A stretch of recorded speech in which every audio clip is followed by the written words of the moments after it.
पर चलिए भक्तगण, आज हम आपको एक कथा का श्रवण करा रहे हैं जो सुनने मात्र से आपके जीवन में सुख, संपत्ति और धन की वर्ष होगी। तो चलिए कथा को प्रारंभ करते हैं। अगर आप यह कहानी सुन रहे हैं तो पूरा सुनिए।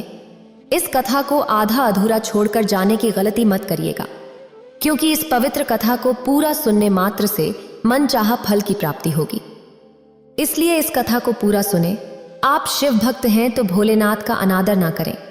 भगवान शिव मां पार्वती से कहते हैं, दीपावली पे साधु जानों का भिक्षा मांगने आना शुभ संकेत होते हैं।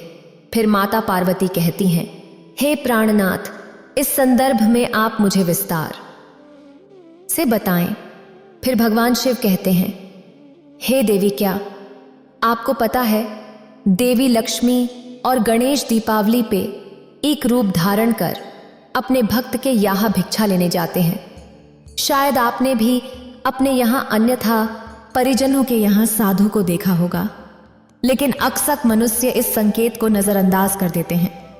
क्या आपने कभी सोचा है कि आपको ऐसा क्यों नहीं करना चाहिए और इस का क्या मतलब हो सकता है? क्या आप जानते हैं कि ऐसे किसी का भिक्षा मांगने आना हमें महत्वपूर्ण संकेत देता है?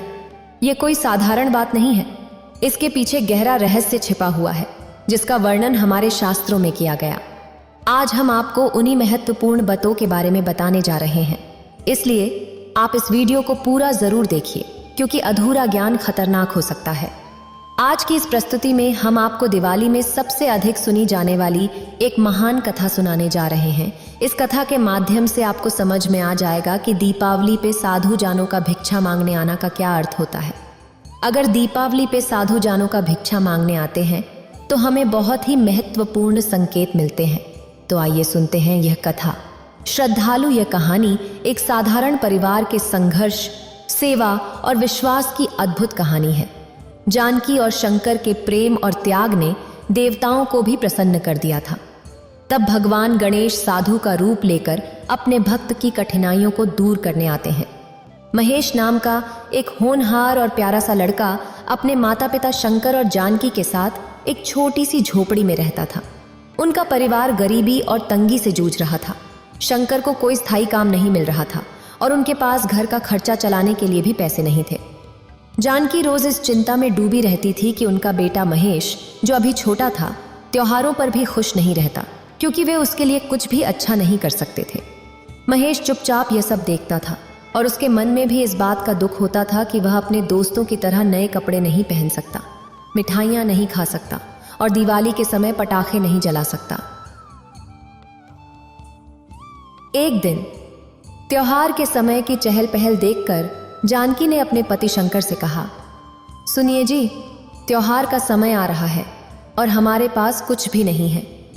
हमारे पास न तो नए कपड़े हैं, न ही मिठाई के लिए पैसे। सबके बच्चे नए नए कपड़े पहनते हैं, अच्छे से खाते पीते हैं, और हम तो अपने इकलौते बेटे को भी कुछ नहीं दे पाते। उसकी बातें सुनकर शंकर का मन भी भारी हो गया। उसने कहा, सही कह रही हो तुम। जब काम धंधा ही नहीं है तो मैं कैसे तुम्हारे लिए कुछ अच्छा ला पाऊंगा। मुझे अफसोस है कि मैं तुम्हारा पेट भी सही से नहीं भर पाता।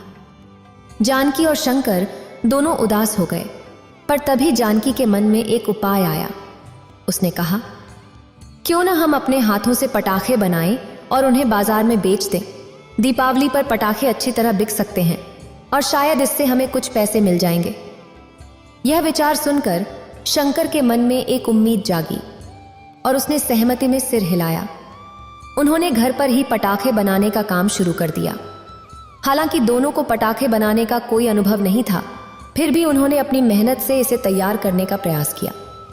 जब पटाखे तैयार हो चुके थे और उन्हें बाजार में बेचने के लिए रखा ही था, तभी अचानक उनके दरवाजे पर एक बूढ़े साधु महाराज आए। साधु महाराज ने कहा, कोई है घर में? मुझे बहुत भूख लगी है। जानकी ने साधु की आवाज सुनी और जल्दी से दरवाजा खोला। उसने देखा कि साधु महाराज बहुत ही भूखे और थके हुए लग रहे थे। उसे साधु महाराज की स्थिति देखकर बहुत दुख हुआ। उसने सोचा, त्योहार का समय है और साधु महाराज को भूखा जाने देना अच्छा नहीं लगेगा। उसने विनम्रता से कहा, महाराज, हमारे पास तो बहुत ही कम है, लेकिन एक कटोरी चावल बचा हुआ है। इससे मैं खीर बनाकर आपको खिला देती हूँ।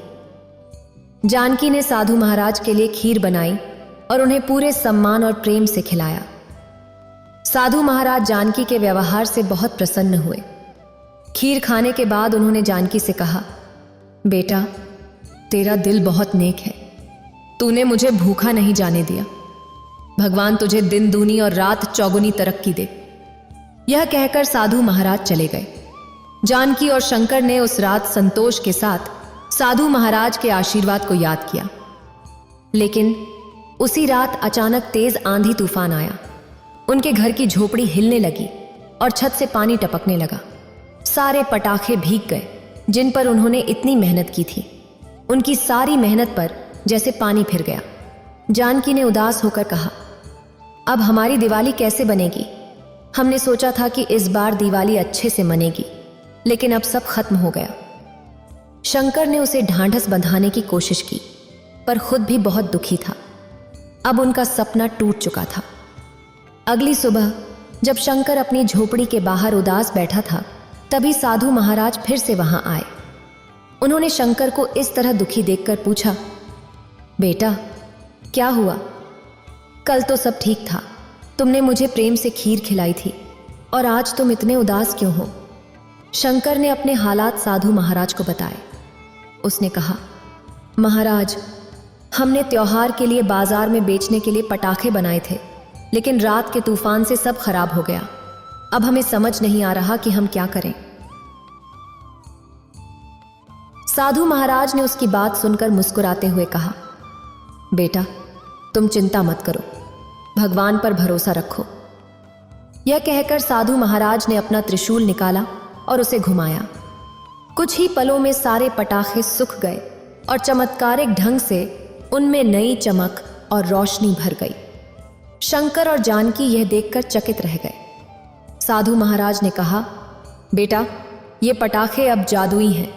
ये प्रदूषण नहीं करेंगे, बल्कि वातावरण को और सुंदर बनाएंगे, और इनसे तुम्हारी आर्थिक स्थिति भी सुधर जाएगी।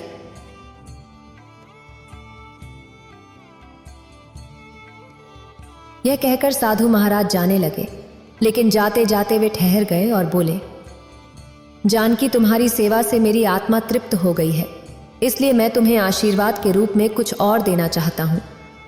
यह कहकर साधु महाराज ने अपना त्रिशूल फिर घुमाया और आश्चर्यजनक रूप से उनके घर के सामने एक सुंदर और मजबूत घर प्रकट हो गया।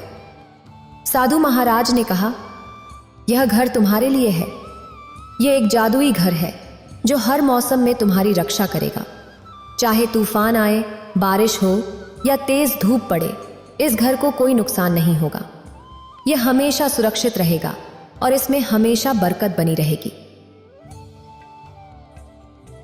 शंकर और जानकी साधु महाराज का आशीर्वाद पाकर खुशी से अभिभूत हो गए। साधु महाराज ने उन्हें आश्वासन दिया कि उनका यह व्यापार दिन प्रतिदिन बढ़ता जाएगा और इससे वे अपने बेटे महेश को एक अच्छा भविष्य दे सकेंगे। इतना कहकर साधु महाराज वहां से चले गए। अब शंकर और जानकी ने अपने जादुई घर में रहना शुरू किया और बाजार में जाकर अपने जादुई पटाखे बेचना शुरू किया। वे गरीब बच्चों को भी मुफ्त में पटाखे बांटते थे, लेकिन जैसे ही टोकरी से पटाखे निकालते, वह फिर से भर जाती। सच में यह एक जादुई टोकरी थी जो हर बार पटाखों से फिर भर जाती थी। धीरे धीरे उनका व्यापार बढ़ता गया और उनके परिवार की आर्थिक स्थिति भी सुधरने लगी। महेश, जो कभी अपने हालात से उदास रहता था, अब दोस्तों के साथ त्योहार की खुशियों में शामिल हो सका। उसके चेहरे पर एक नई चमक थी जो उसके माता पिता को देखकर बेहद संतोष और गर्व का अनुभव।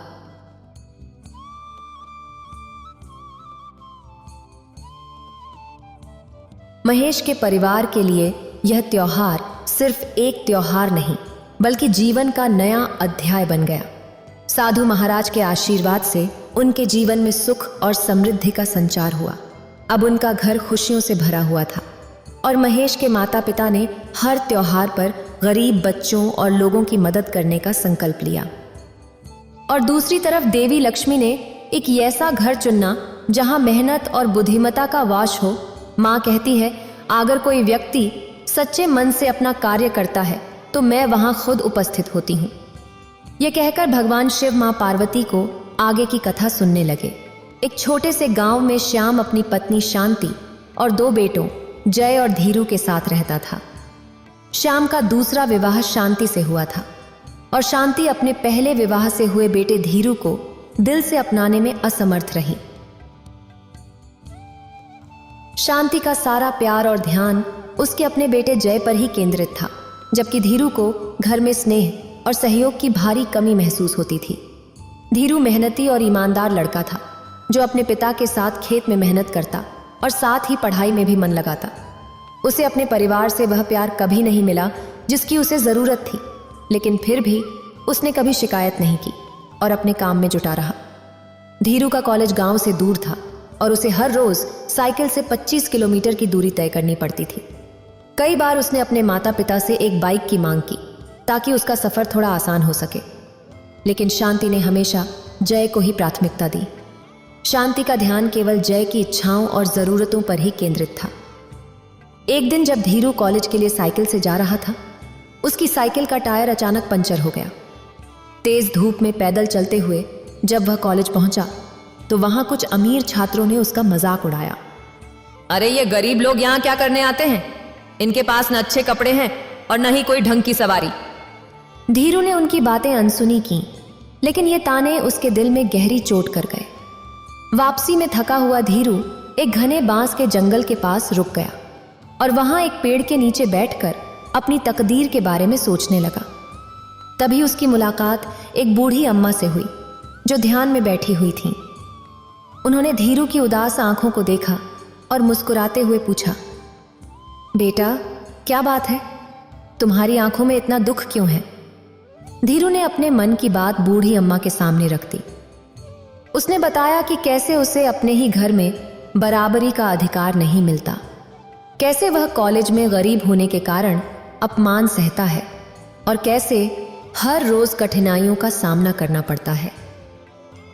बूढ़ी अम्मा ने उसकी बातों को गंभीरता से सुना और उसे सांत्वना दी, बेटा कभी हार मत मानना। जो कठिनाइयां तुम्हें आज झेलनी पड़ रही हैं वही तुम्हें एक दिन मजबूत बनाएंगी। उन्होंने पास के एक बांस के पेड़ की ओर इशारा करते हुए कहा, देखो इस बांस को, इसे बड़ा होने में कई साल लगते हैं, पर जब यह बढ़ना शुरू करता है तो कोई इसे रोक नहीं सकता। तुम भी इसी बांस की तरह मजबूत हो। अम्मा की बातों से धीरू के मन में एक विचार आया। उसने सोचा कि क्यों न वह खुद की एक बांस की बाइक बनाए ताकि उसे किसी और पर निर्भर न रहना पड़े। बूढ़ी अम्मा ने उसे आशीर्वाद दिया और प्रेरणा दी, जिससे उसका उत्साह और बढ़ गया। धीरू ने अगले कुछ दिनों में अपने सीमित साधनों का उपयोग करके बांस की लकड़ी, पुरानी साइकिल के हिस्सों को जोड़कर एक बांस की अनोखी बाइक बनाने का संकल्प लिया।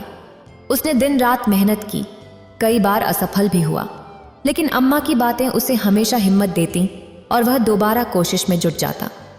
आखिरकार उसकी मेहनत रंग लाई और उसने एक मजबूत और सुंदर बांस की बाइक बना ली। अगले दिन धीरू उस बंबू बाइक को लेकर कॉलेज पहुंचा। उसकी अनोखी बंबू बाइक देखकर सभी चकित रह गए। कुछ ने उसकी सराहना की तो कुछ ने उसका मजाक उड़ाया। एक छात्र ने ताने में कहा, लगता है इसे बांस की बाइक मिल गई है, अब इसे किसी और की बाइक चुराने की जरूरत नहीं पड़ेगी। धीरू ने उनकी बातों को अनसुना किया, लेकिन उसकी मेहनत और आत्मविश्वास अब इन मजाकों से कमजोर नहीं होने वाले थे। तभी कॉलेज के एक प्रोफेसर ने उसकी बंबू बाइक को देखा और उससे प्रभावित हुए। उन्होंने कहा, धीरू, यह एक अद्वितीय आविष्कार है। इस बंबू बाइक से न केवल पर्यावरण का सम्मान होता है, बल्कि यह भी दिखाता है कि कम साधनों में भी कुछ बड़ा हासिल किया जा सकता है। प्रोफेसर ने उसकी बाइक की तस्वीरें एक बड़ी कंपनी को भेजी जो इको फ्रेंडली तकनीकों पर काम कर रही थी। जल्द ही कंपनी ने धीरू को इंटरव्यू के लिए बुलाया और कुछ ही दिनों में उसका चयन हो गया। जब धीरू इस सफलता के साथ अपने गांव लौटा तो उसके हुनर की चर्चा हर जगह होने लगी। उसकी मां शांति को अपनी गलती का एहसास हुआ और उसके पिता श्याम को उस पर गर्व हुआ। गांव के लोग भी धीरू की इस उपलब्धि से प्रभावित हुए और उसके घर बंबू बाइक देखने आने लगे। धीरू बूढ़ी अम्मा का धन्यवाद करने के लिए बांस के जंगल में गया, लेकिन वहां वह कहीं नहीं मिली। गांव के एक बुजुर्ग ने धीरू को बताया कि वे बूढ़ी अम्मा साधारण इंसान नहीं, बल्कि एक दिव्य आत्मा थीं, जो केवल जरूरतमंद और सच्चे लोगों की मदद के लिए प्रकट होती हैं। धीरू ने समझ लिया कि वही अम्मा उसकी प्रेरणा बनकर आई थी और उसके जीवन को दिशा दी थी। इस घटना ने धीरू को सिखाया कि कठिनाइयां केवल हमें मजबूत बनाने के लिए आती हैं। बूढ़ी अम्मा के आशीर्वाद और अपनी मेहनत के बल पर धीरू ने न केवल अपने परिवार का बल्कि अपने गांव का नाम भी रोशन किया। इस कथा में हमें यह सीखने को मिलता है कि कठिनाई और तंगी के समय में भी मानवता और सेवा का भाव हमें परमात्मा का आशीर्वाद दिला सकता है। जानकी का दूसरों के प्रति सेवा भाव और भगवान में दृढ़ विश्वास ने उनके परिवार को न केवल आर्थिक रूप से सशक्त बनाया, बल्कि उन्हें जीवन का एक नया आयाम भी दिया।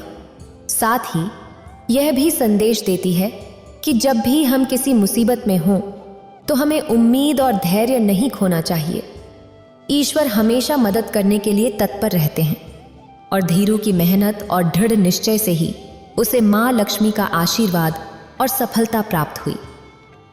अंततः जानकी, शंकर और महेश के जीवन में प्रेम, संतोष और प्रसन्नता लौट आई और उनके द्वारा गरीबों की मदद करने का संकल्प इस बात का प्रतीक है कि सच्ची खुशी दूसरों की सहायता और सेवा में निहित है। धीरू भी अपने जीवन में सम्मान और प्यार का पत्र बना। यह एक प्रेरणादायक कथा है जो हमें जीवन में कर्तव्य, परोपकार और विश्वास की महत्ता का बोध कराती है।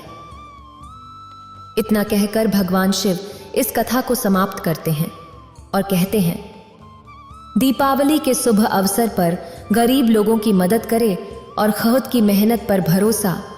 देवी लक्ष्मी और गणेश आपके घर कब किस रूप में आए ये किसी को नहीं पता, इसलिए सच्चे और अच्छे दिल से लोगों के प्रति करुणा और दया का भाव रखें और खुद से मेहनत करें। इस वीडियो को बोलते समय कोई त्रुटि हो तो मैं क्षमा चाहती हूँ। उम्मीद है आप सभी को यह वीडियो अच्छी लगी होगी। अगर आप शिव के सच्चे भक्त हैं तो चैनल को सब्सक्राइब और वीडियो को लाइक करके कमेंट में हर हर महादेव लिख दीजिए।